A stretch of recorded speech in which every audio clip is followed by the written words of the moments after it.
이번에는 좀 더 자세한 시장 이야기 김태수 위원님과 함께 이야기해 보도록 하겠습니다. 위원님 안녕하세요.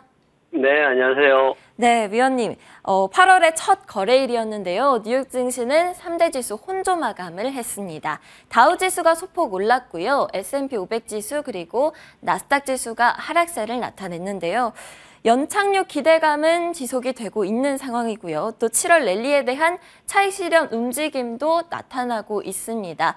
그런데 계속해서 발표되는 주요 경제 지표들도 실적 발표에도 시장은 주시를 하고 있는데요. 이 시장 흐름 어떻게 보시나요? 네, 8월 달은 좀 쉬어가고 싶다는 말씀을 어제 드렸는데 시장이 사실 그렇게 쉬운 시장은 아닙니다. 8월 달에 쉬어가자라는 얘기는 굉장히 어렵기 때문에 쉬어가자라는 거거든요. 왜냐하면 경제 지표들 나오는 거하고 기업 실적 나오는 거하고 시장 움직이는 거하고 따로따로 돌아갈 겁니다. 왜냐하면 이제 수급 측면에서 휴가 시즌이기 때문에 조금 안 맞을 거고 경제 지표들도 이제는 사람들이 많이 지쳐 있어요. 경제 지표라든가 연준의 금리 인하라든가 이런 것들에 대해서 지쳐 있기 때문에 반응들이 이전과는 좀 다르게 나타날 겁니다.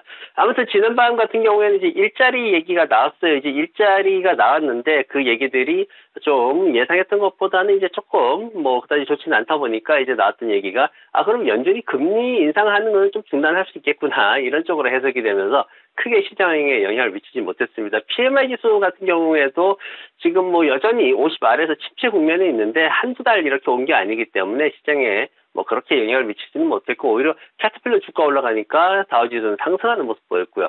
테슬라가 조금 이제 문제가 생기려고 그러죠. 지금 핸들에 대한 얘기가 계속 나옵니다. 파워 스티어링 이게 이제 한국에서는 핸들이라고 부르죠. 이게 지금 작동이 안 된다라는 얘기들이 계속 나오고 있어요. 이 운행 중에 작동 안 되면 큰일이죠. 그래서 이게 잘못하면은 아마도 전체적인 부품 교체 상황으로 갈 수 있다. 이러면서 심각한 비용 문제가 나올 수 있다. 이렇게 얘기가 됐습니다. 그리고 장 마감 후에 이제 AMD하고 스타벅스 실적 나왔는데 AMD 같은 경우에는 이제 예상치 잘 맞췄어요. 그러면서 주가가 시간 외에서 한 4%대 올라갔고 스타벅스 같은 경우에는 매출을 살짝 놓치는 이런 이슈가 있었습니다. 그러면서 마이너스 한 2% 정도 밀리는 그런 상황으로 진행이 되고 있습니다. 조금 전에 이제 오펜하이머 말씀해 주셨는데 4,900으로 연말 높였어요. 근데 기존에 4,400이었어요. 지금 4,577포인트거든요. 정말 굉장히 어처구니 없는 상황이지만 아무튼 그렇게 의견을 냈습니다. 그리고 이제 내일은 퀄컴하고 페이팔하고 실적 발표를 하는데 요거 좀 지켜봐야 되고 그리고 지금 투자자분들은 목요일날 애플, 아마존닷컴 여기에 좀 집중하고 있죠. 그리고 금요일날 일자리 보고서 요것도 주목하면서 이번 주 시장 좀 대응해야 되겠습니다. 네, 그렇다면 좀 더 자세한 종목별 이슈들 위원님과 함께 다뤄보도록 하겠습니다. 실적 발표한 기업들이 참 많은데요. 하나씩 한번 확인해 볼까요?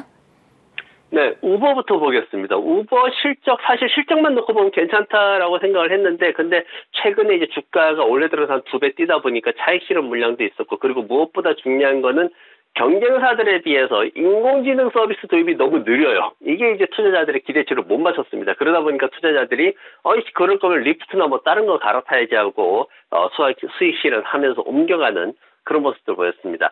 캐터필러 우리가 4월 달부터 얘기를 했습니다. 그러면서 210달러 아래쪽 200달러 구간에서 매수해서 들어가가지고 계속 장기까지 한 300달러까지도 기대한다 이런 얘기 했는데 지금 주가가 거의 장기 목표가까지 근처까지 올라와 있습니다. 캐터필러 앞으로도 수익에 대한 기대감은 계속해서 살아있는 그런 종목이기 때문에 더 지켜보시면 좋을 것 같고요.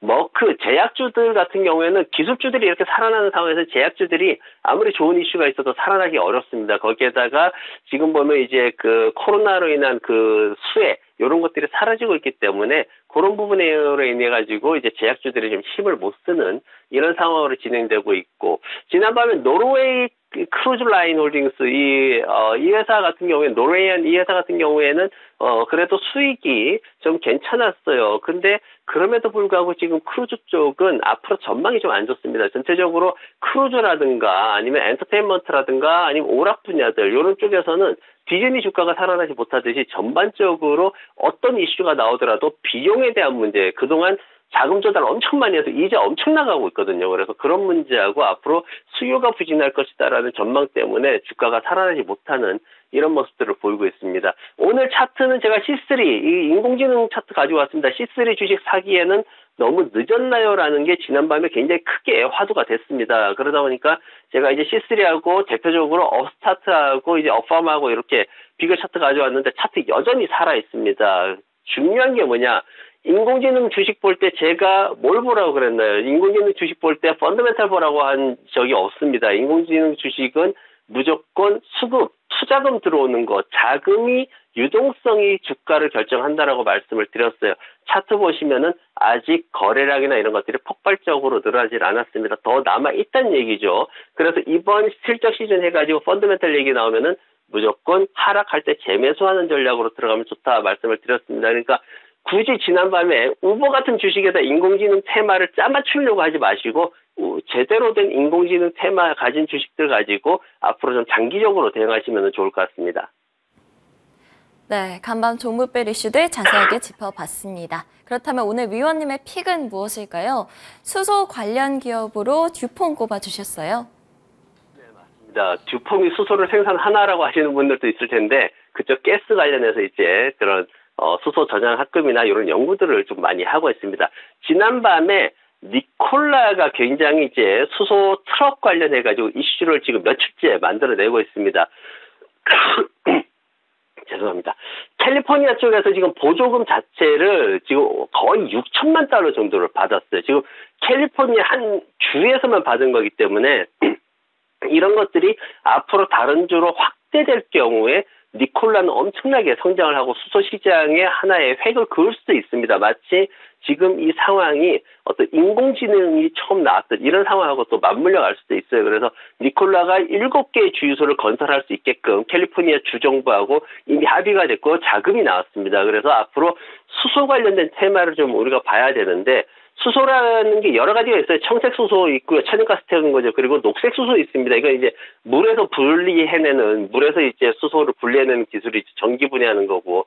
그리고 핑크 수소, 요새 이제 한국에서 많이 나오고 있죠. 원자력에서 이제, 빼내는 그런 수소가 있습니다. 이런 것들을 가지고 다양하게 산업을 만들어내는데, 본격적으로 미국에서 수소 산업을 갖다 시작을 하려고 하는 모습을 보이고 있어요. 그래서 제가 오늘 가져온 거는 여러 가지 기업들이 많습니다. 사실 우리가 알고 있는 뭐 플러그 파워라든가 여러 가지 많이 있어요. 근데 그 회사들의 대부분이 굉장히 많은 손실을 떠안고 있습니다. 매출액에 버금가는 손실을 떠안고 있어요. 그러면서도 산업을 이어가야 되기 때문에 미국 정부에서 밀어주고 있는 그런 상황들인데 그런 종목보다는 듀퐁이라는 안정된 기업을 가지고 우리가 수소 쪽 시장을 좀 확대해가는 거를 보는 게 좋겠다 싶어가지고 듀퐁을 가지고 왔습니다. 듀퐁이라는 회사는 뭐 지금 뭐 가치주로도 굉장히 많이 또 언급이 되고 있는 그런 주식이기 때문에 좀 주목을 해보시면 좋을 것 같고 지금 현재 이제 매출이나 이런 것들이 나오는데 조금 감소할 것으로 예상이 되고 있어요. 지금 오늘 밤에 실적 발표를 하게 돼 있습니다. 그래서 요거 하락할 때 좀 매수하면 좋겠다 보여지고 재무구조 같은 경우에는 최근 2분기 동안 기대치를 잘 맞췄습니다. 그러면서 이제 지금 순이익이나 이런 것들이 좀 잘 올라오고 있는 상황이고 매출은 지금 2019년도보다 떨어져 있기 때문에 요거 빨리 좀 회복하면 좋겠다라는 생각을 해보고요. 7월 달 들어가지고 이제 매수 의견이 급증을 했어요. 그러면서 목표가가 평균적으로 91달러입니다. 아직 한참 남아있죠. 그리고 최대 108달러까지도 보고 있는 상황이고 차트 보시면은 제가 월봉 차트를 보여드리는 거예요. 굉장히 오랜만에 월봉 차트 가져오는데 굉장히 장기간 동안 한 20달러 구간으로 해서 밴드를 끊임없이 올려가고 있는 그러면서도 굉장히 매수 포인트를 잘 보여주고 있는 그런 모습을 보이고 있습니다. 그래서 요걸 이용해가지고 매수를 하면 좋겠다 싶어지는 거고 매수는 지금 70달러하고 이평선 20개월 이평선이 67달러 구간에 있습니다. 그래서 그 사이 구간으로 들어오면은 매수 적극적으로 나가시면 좋을 것 같고요. 손절매는 아래쪽에 63달러 정도 짧게 잡도록 하겠습니다. 그리고 목표가는 1차적으로 92달러까지 그리고 장기적으로 108달러까지도 한번 기대해 보면 좋겠다 싶습니다. 오늘 위원님의 픽은 듀폰이었습니다. 오늘 밤 개장 전에 실적을 발표하죠. 67에서 70달러 사이에서 매수를 해서요. 목표가는 92달러 보면서 대응해보자 이야기해 주셨습니다. 지금까지 김태수 위원님과 함께했습니다. 오늘도 좋은 말씀 감사합니다. 네, 고맙습니다.